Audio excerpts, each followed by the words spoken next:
Welcome to Living Well. We're so glad that you joined us today to learn how to live healthier, not only on earth, but in heaven. Today, our speaker is Edna Sankey. She's very passionate about health and wellness, and she's going to share with you some health tips that you're going to want to take some notes. Again, Edna is a registered nurse for many years, over 40 years. And again, like I said, she's very passionate. She's spoken to us before. And I want to just give a disclaimer that the information that she will provide or that anyone will provide on here is for educational purposes only. We do not assess, diagnose, treat any conditions whatsoever. And so I would encourage you to, if you have any specific questions, that you will ask your personal provider or physician about it. Again, welcome, Edna. We're so happy that you are here. Thank you. All right. Well, let's start off with a word of prayer. Dear Heavenly Father, thank you so very much for waking us up to see this another day, this your Sabbath day. And thank you for the information you have provided so that we can prosper and be in health. Please forgive us of our sins and shortcomings. Thank you for your love. In your son's holy name, amen. Okay, well, I'm going to start off by saying that some of these things that I will be telling you about is because I've had some health issues, and after being in healthcare for a number of years, you start seeing the side effects of different things that people are using, and coming from a background where my uncles and aunts were telling me and my cousins that, oh, somebody used to be able to go out in the woods and pick a plant and cure people, and I'm like, really? Well, why wasn't that ever passed down to any of us? So as time went along, being working with the Pathfinders, I picked up wild edible plants, and then I started realizing that there was more information out there that I could use, so that some of the ailments that were that I was seeing and that I was experiencing myself could easily be taken care of without a whole lot of drugs with side effects. So one of the things that has one of my health issues recently has been you get the DEXA scan as you're after menopause to see if you're going toward osteoporosis. And I was diagnosed with osteopenia, which is before osteoporosis. And I was told that I needed to take this medicine, Fosamax. So I took it. I probably took two pills, and I decided I don't want to hurt like this, because it's building bone. But what I found out is it's building bone the wrong way. Um, so I remember a coworker who had issues with it maybe 10 years prior, and remember her saying the same thing. That medicine makes you hurt. And so I asked the Lord, please let me run into my ex coworker. And sure enough, about a week later, I ran into her and I asked her, what did she do? She said, I just decided to just take the calcium.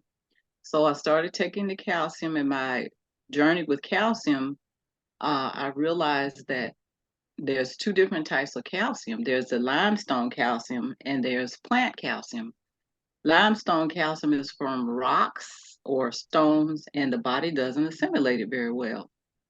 So I had to switch over to plant calcium, and the couple of brands that I use is one's called, I don't know if you can see this, Bone Strength, um, New Chapter Bone Strength, and I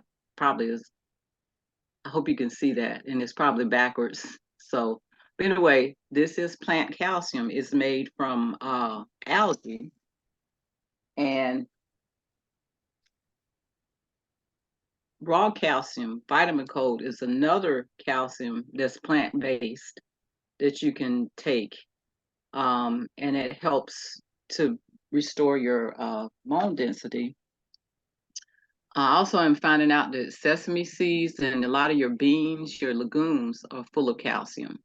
Um, So I took the DEXA scan 4 years ago, and that's when they were telling me was starting osteopenia. So then 2 years ago, I took the DEXA scan again, and it told me that my I wasn't faithful with taking the calcium, and that my osteopenia was getting worse. And I noticed my lower back was hurting a lot. So I got really on the stick about the plant calcium. So the next DEXA scan, which was very recent, is my bone density had improved in my spine.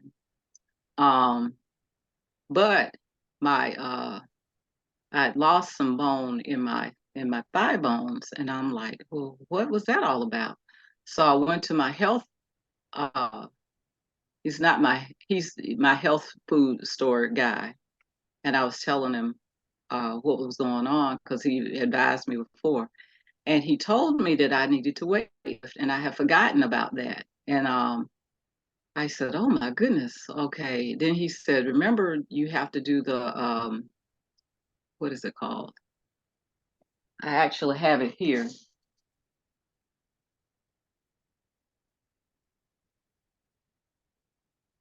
It's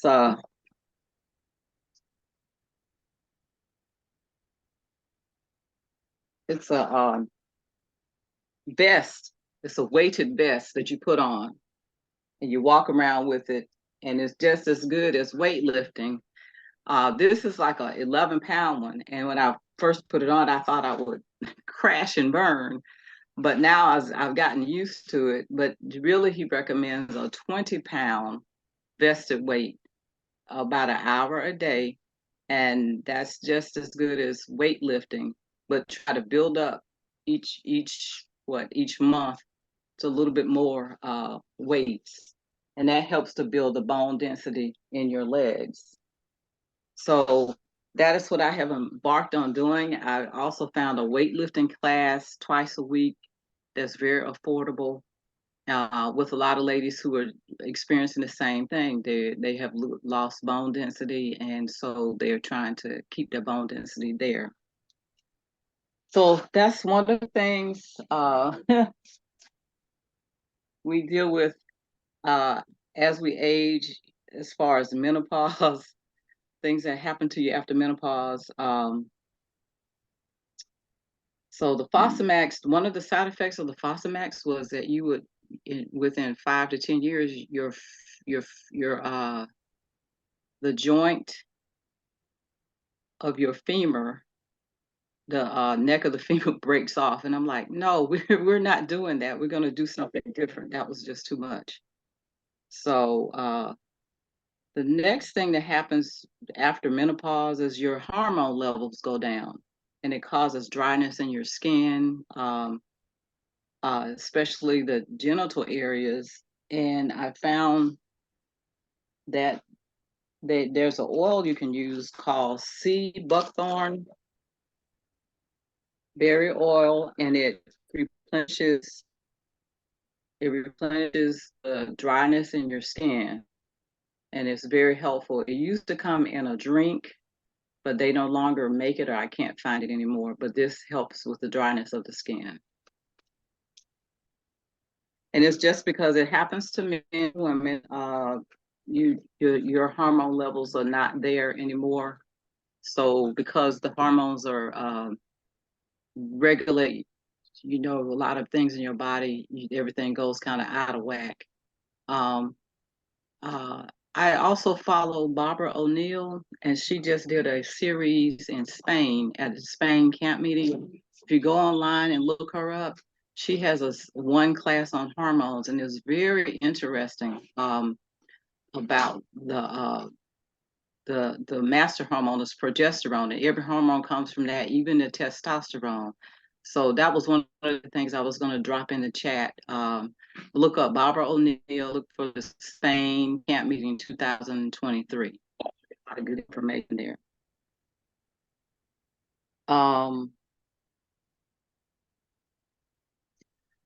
So one of my other things that I needed to correct was my eating. And I you hear you should eat salads, raw salads, not cook the food as much. And I came upon this gentleman by the name of Sergey Tenko. Um, his family immigrated from Russia back in the early 1990s. And they all came down after they started eating the standard American diet. They all came down with different diseases. He came down with diabetes. His father came down with high blood pressure. His mother came down with something, and his father came down with something. And they were trying to figure out what happened, but it was because they weren't eating like they did in Russia. So she began to wonder or ask people what were they doing to get rid of the diseases, because they were told you need to have a good job. You're going to be on these medicines for the rest of your life, and they're expensive. So the mother says, no, we're not going to do that. So she started asking around, and they embarked upon wild edible plants. Well, they started eating wild edible plants, but then they start feeling better, and then they reached a plateau where they started not having any energy, and they didn't know what they needed to do. Um, and the name of his testimonial is How Greens Can Save Your Life. So he started uh, they the mother got the answer that she needed from different people, that they needed to eat green leafy vegetables. So they started eating them, and they started eating bunches of kale and bunches of salad and different things. And you can even, I know in the Black culture we eat collard greens a lot, but when we cook them, we get rid of the enzymes in the collard green, and so it ends up in the water of the pot. They call it the pot liquor, and you're eating the green. You're getting the roughage, but you're not getting the enzyme that you need. So um, I had a friend of mine who was a dietitian. Uh, when she first said it to me, I was like, she says, "You guys cook the greens to death. You need to make a collard green salad." And I'm like, "A collard green salad?" So eventually, I did try it, and you do get that bitterness from the collard green, but afterwards you start feeling warm, and you feel like something's going on in your body. Even with the kale, you start feeling like something is really happening here. You get this energy.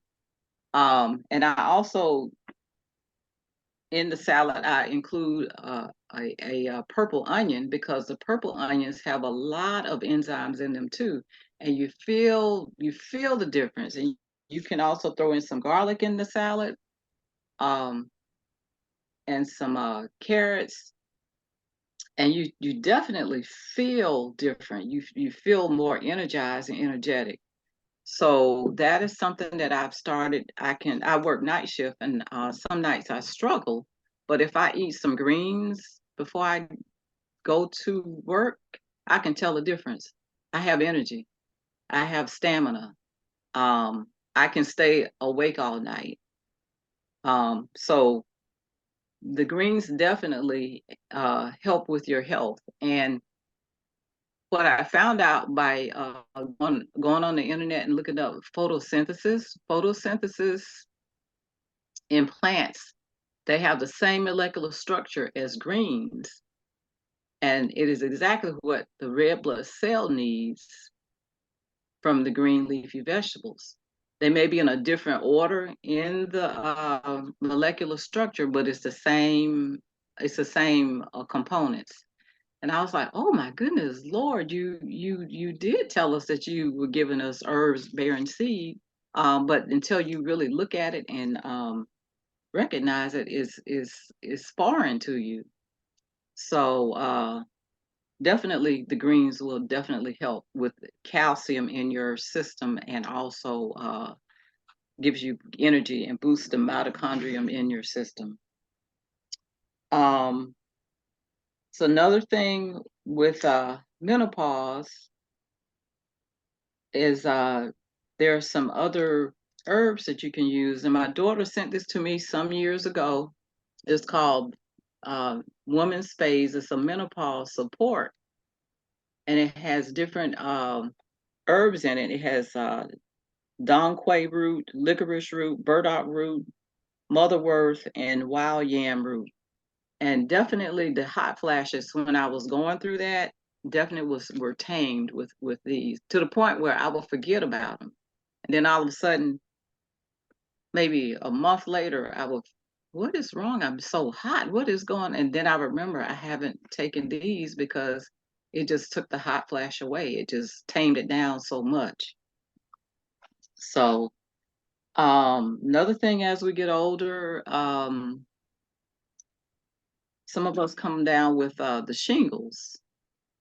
And at one point in my life, my immune system got a little low. This was way before COVID, because I was working so many shifts. I had two kids in college, and I was trying to make sure that the bills were paid and they had what they needed. And I was eating a lot of almonds, because I discovered almonds was giving me energy, to the point where I was eating almonds and not sleeping like I was supposed to. So I was outside one day, and mosquitoes were bothering me, and the mosquito did bite me. And I went to the doctor for something else, and then I had this rash on my back. And I said, and it hurt so bad. And I said to the nurse, yeah, a mosquito bit me back here. And I was showing it to her. She says, oh, let me have the doctor come in and look at it. And so he came in. He says, you have shingles. I was like, what? So what I found out is, even when you get chicken pox at a young age, it goes away, but it also stays in your body until you get older, because your immune system is down. So it stays in your nerves until your immune system is not fighting it off anymore. So I was like, oh my goodness. So I did take the drug that he prescribed for me. Um, but I also was like, I need to do this in a natural way. So I was looking at a book that actually my mother-in-law had, and I was reading about chickenpox virus. And what it told me was that I had an imbalance between two amino acids. One was lysine and one was arginine. And I looked up, and it showed me what um, foods were high in arginine, and it was the almonds. And I was like, oh my goodness, I had no idea, anything like this would happen. So I went and purchased some lysine, and I take that when I feel like something's coming on. Um, and I also got a fever blister, and I never had a fever blister before in my life. The doctor said your immune system is down.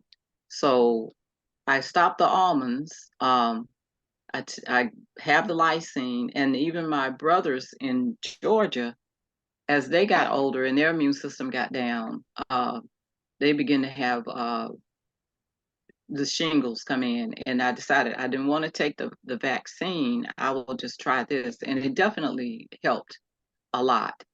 Um, and so I just keep this on hand, and I send it to my brothers so that they can also keep that at bay. But arginine, when you have too much arginine in your system, you need to balance it out with the lysine. Um, so I'm kind of hopping around a little bit, but during COVID, there was a lot of things people were sending me, and I was hearing about. So when I felt like I was coming down with something, I was given um, this liquid called ACF, and ACF is some horrible stuff. I'm not going to lie to you. This stuff is horrible, but it definitely helps you to get better. And you shouldn't take it more than a week, because it has echinacea and golden seal in it. When you take it more than a week, the echinacea and the golden seal starts to make your joints hurt. So you have to be very careful with that. Even echinacea and ginseng, without the teas, without being in this particular liquid, You shouldn't take it more than 2 weeks because afterwards you will have joint pain. So you limit yourself to that, the 2 weeks. First thing in the morning, many times I'll get up and get a lemon and squeeze it in some water and drink, and that just clears your system out. If you're having issues with constipation or not being regular, this helps you out. So squeeze a lemon in warm water, and it helps to clear your system out. It also helps to if you got a cold coming on, you want to that'll help to demucusify, get the mucus out of your system. The lemon juice and also grapefruits will do the same thing. Um,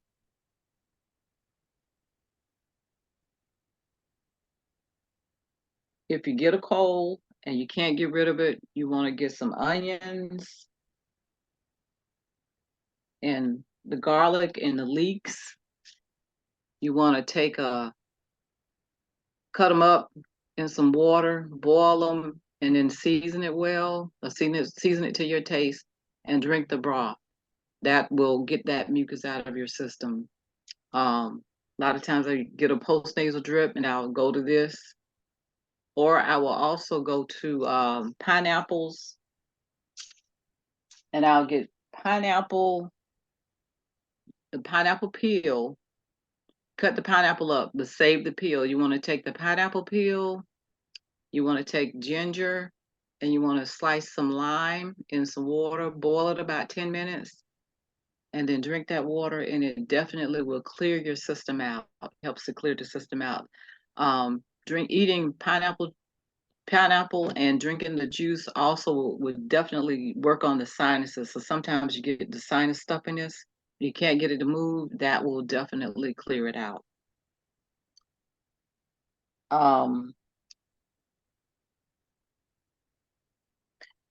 So every now and again I'll have joint pain, and about 2 years ago I was having some really bad joint pain. I couldn't figure out what was going on. And I had a friend that introduced me to black rock salt. She says, "Oh, try this. This is really good." I said, "Okay." So I started, eating it, crunching on it. I liked the salt. It was good. I noticed the next day my joint pain was gone. And I was like, wonder what happened. So I looked it up. Joint pain, black salt has sulfur in it. The sulfur is what your joints need. Same thing that when you're taking the glucosamine or the MSN. Yeah. So the joint medications, this has similar things in it. Yeah, okay. So this is a vegetarian glucosamine. I sometimes will take this, but this definitely opened up my eyes. You can get that at the Indian stores, and you can also buy it in powder form. So it's black salt powder. And I'll just get some nuts and put some olive oil over it and put a little bit on in a bowl and just eat it, and that definitely helps with the joint pain. Also, pineapple juice has bromelain in it. It also helps with the joint pain.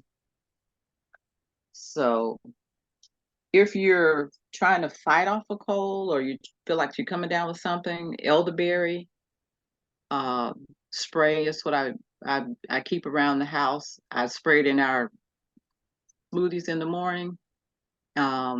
And it definitely helps. Both my daughters are on a cruise recently.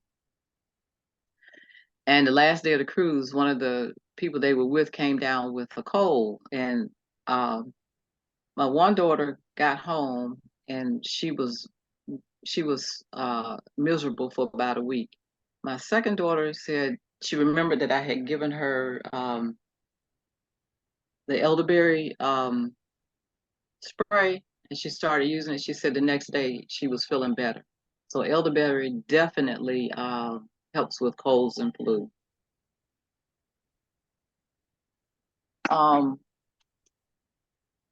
Star anise is one of the main ingredients in Tamiflu. If you get the flu, you can get some star anise, and you can boil it and drink the broth, drink the tea off of it, and that would definitely help you with the flu.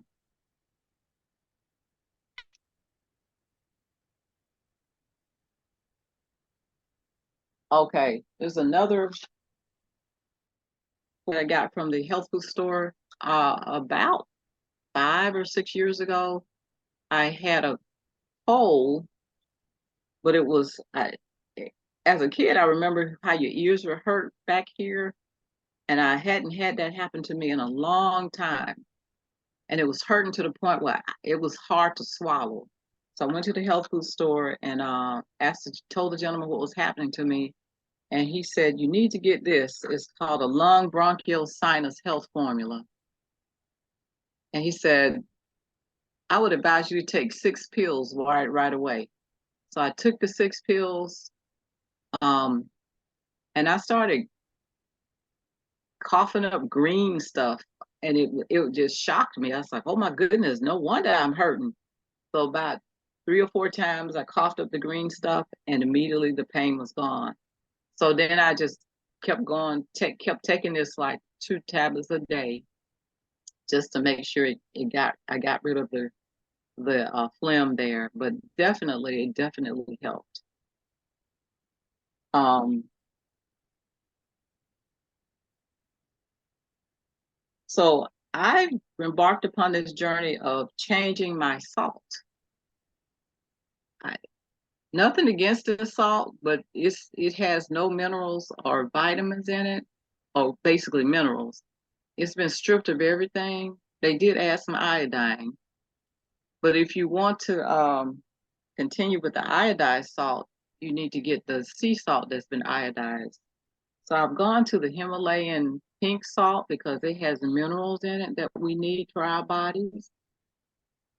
And I've gone to the Celtic sea salt, which also has minerals in it that we need for our bodies. So definitely helps. Um, what I will use the salt for, I keep it around because sometimes I'm around and my nose starts to itch. And I'm like, whoa, okay, I got a virus going on here. So I'll take some of this salt and put it in a little bit of water and get a Q-tip, and I'll just go around, well, go around the outside of my nose and get another Q-tip and go up on the inside of my nose. It definitely will help uh, kill those viruses, but they say this salt is not the best for you. And we just didn't know any better. So, but it will kill the viruses. So it definitely helps. It is what it is. Okay. Um, I have found out as I've gotten older, um, sometimes my muscles are just stiff and I have knots in them. And so I've had to start going to get myself massages. And it was not something that thought was, I actually thought it was a luxury. Till one of my coworkers kept complaining about the knots in her thighs and the knots in her legs. And she says, "Oh, I had to start going to get a massage." So when it got to the point where I just couldn't, it was everything was tense and I was tight. Um, and I ended up injuring myself because one of my patients at the hospital, in front of my eyes, she said, my blood sugar's dropping, my blood sugar's dropping. And as she got into bed, she passed out. And I was like, oh my goodness, what is going on? So I ran to get the Accu-Check machine, checked her blood sugar, it was 19. I ran and ran to get the glucose. And my coworker said, "What's going on?" And I'm running. I said, "Her blood sugar is just gone." So we shot, gave her the glucose. She came right back. 2 days later, I couldn't put my foot on the ground. I was like, what is wrong? What in the world happened? So I ended up finding out I had plantar fasciitis. I could feel that my foot was tight, tight, tight, but I didn't know what was going on. So I ended up having to go get massages, and definitely the massages helped to um, loosen up the foot and loosen up different areas. And I was like, oh, that's why people go get massages. It's because they really need them. And so I found that that is something is not a luxury anymore for me. I have to go and get massages to loosen up my muscles, loosen up my up here. That's where I carry all my tension, and it definitely helps. And also, you put on the heat packs, moist heat packs. Take a towel, put it in the microwave, wet it, put it in the microwave. You might put it in a plastic garbage bag, let it get hot about 1 to 2 minutes, and then put it on your muscles so that it can take the tension out of your muscles, and you can function better. Um, the other thing I've learned about to help me with pain is called oil of oregano.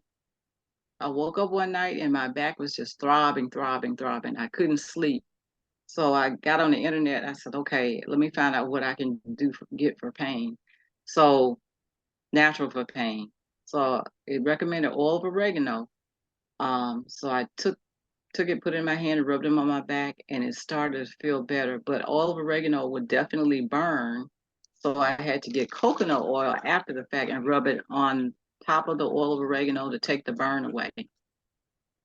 And I was able to go to sleep for another 3, 4 hours. But I had to use the oil of oregano. Also, oil of oregano also helps with foot pain. If you have calluses on your feet or just different areas, rub it on there, and it definitely will help. Because we're as nurses or people who have jobs where they're on their feet a lot, uh, definitely will have foot pain and foot discomfort. Um, I started looking at lots of different things that we put on our skin.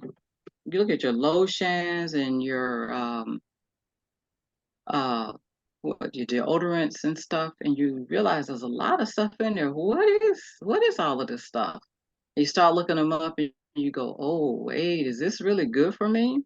So I found out a friend of mine told me about this shampoo she makes. So she'll take the aloe about, and she'll cut off these parts here, the little thorns, and then pull pull back the skin with a knife, the skin here, and then take a spoon and scrape out all of the gel in there. Make it. You make it about a cup full, and then you're gonna take some peppermint castile soap.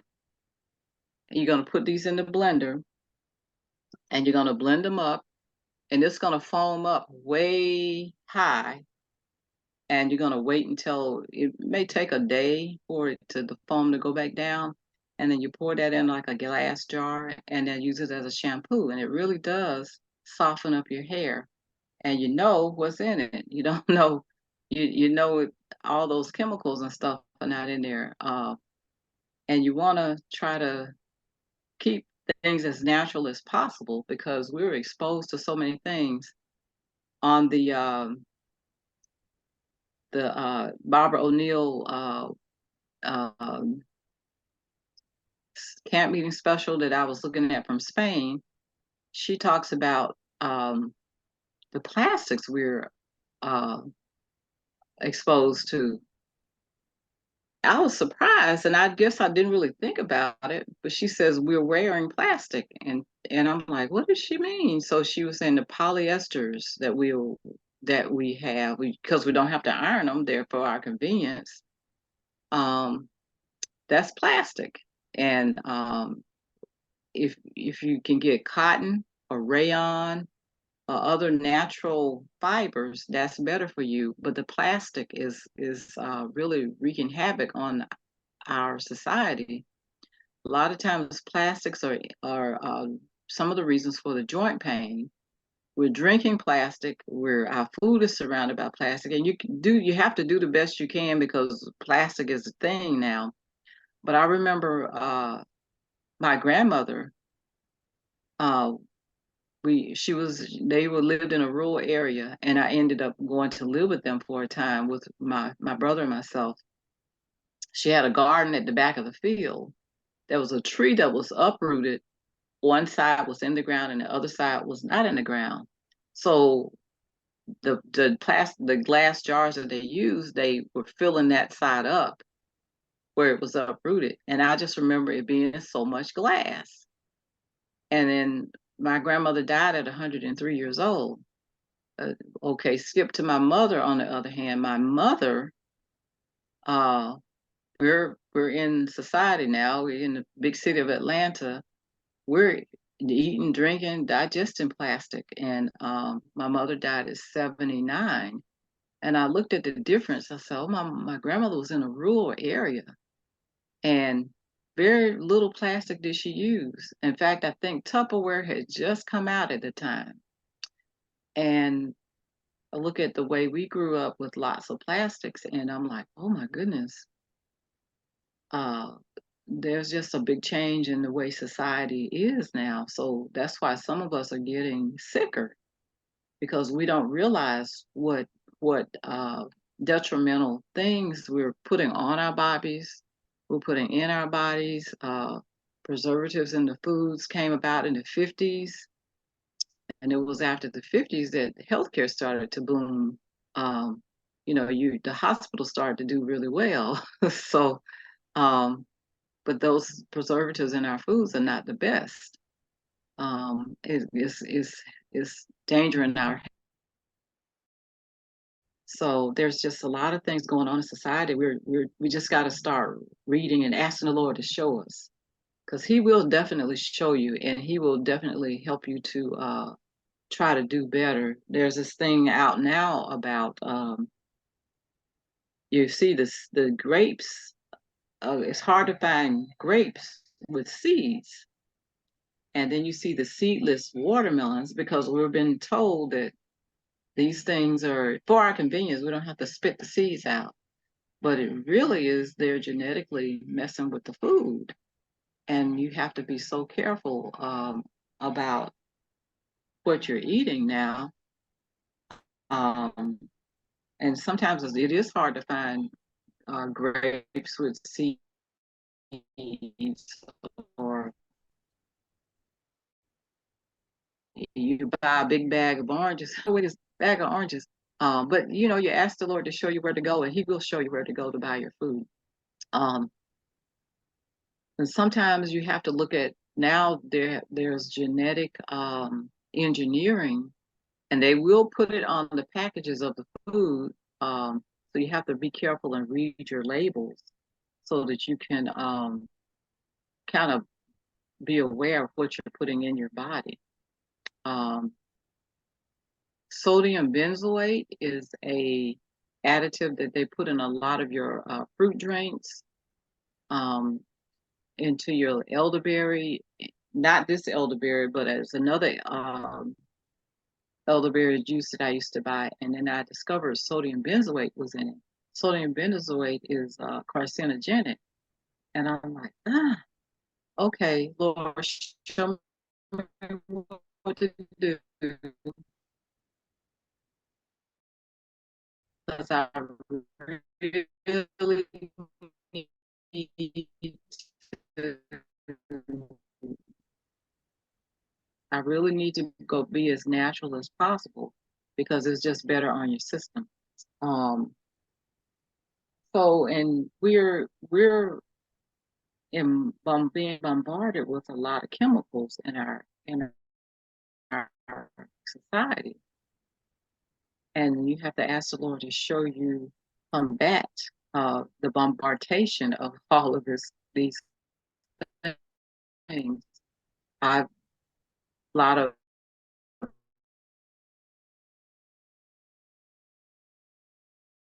on go on YouTube. Oh, you can go on YouTube and look up the benefits of different things, the benefits of pomegranates, the benefits of cloves, the benefits of cardamom. Cardamom is a little spice, comes out of India. I remember smelling these when I was growing up at my grandmother's house. They're just like little green. I don't know if you can see that. Yeah. Okay. They're good for the digestive system. Okay. They're good for the digestive system. You can chew them, and they're very good to help with digestion. Sorry, Cloves, what was the name of that again? cardamom, Cardamom, cardamom. Thank you. You're welcome. And then cloves, I try to chew a couple of cloves per day. They're very strong. They're good for the digestive system too. But you can also make a tea out of it and drink it, and it definitely uh helps the digestive. It creates the mucus in your digestive system to keep you from getting ulcers. So it's very good to have. I thought I had them here, but the little cloves, they're a spice that comes from a clove flower. Oh, no. Anyway, they're very good to eat too. A lot of things are good for cancer. Cloves is one of them. Um, there's a fruit called soursop that comes out of the Caribbean that's very good for preventing colon cancer. They're doing a lot of research on those, and you can also take the leaves of the soursop tree and boil them and drink it, and it's good for preventing cancer.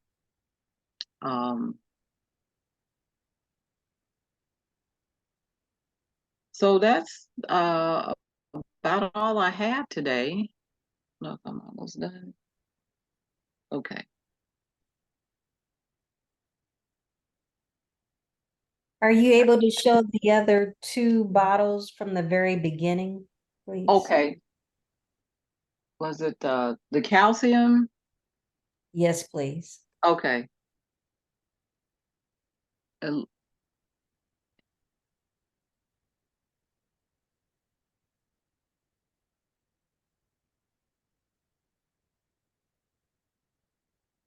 Tell me when you're done, and I'll show the other one.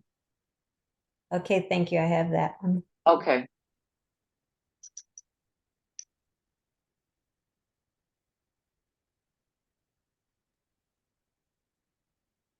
Edna, Yes. thank you so much for providing such valuable information to our group today.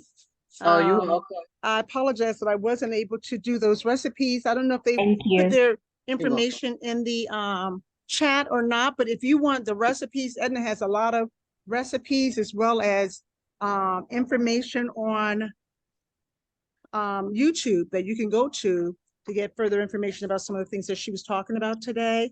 If interested, go ahead and put your name and I'm sorry, your email address in the chat, and then I'll make sure that I forward that information to you. She sent quite a bit of information preparing for this for you all, and I want to make sure that you'll get it. So if you're interested in getting more information, kindly put your name in the chat, and I would greatly appreciate that. All right. Thank you all for being on. Any final words, Edna? No, basically ask the Lord to show you show you a better way of living and being healthful, and he definitely does, because that's how I've come across so many things that have been helpful to me. So Great. All right, thank you so much. Edna is a wealth of knowledge. We value her as part of our family. I mean, since I've known her, she's plants and in the yard and learning different things that are even in your own yard of what's edible, so that when we need it, we can go out there and pick it to help for it. It's medicine. Let our food be our medicine. So thank you again, Edna. Do we have any You're prayer, welcome. any questions for Edna? All right, any prayer requests?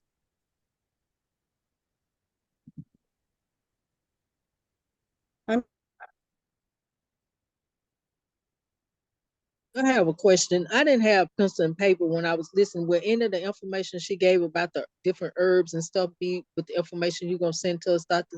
Sankey? Edna, most of that was in was some of that information in the videos? Yes, yes, they are. And what specific questions do you have so I can see if I can include that?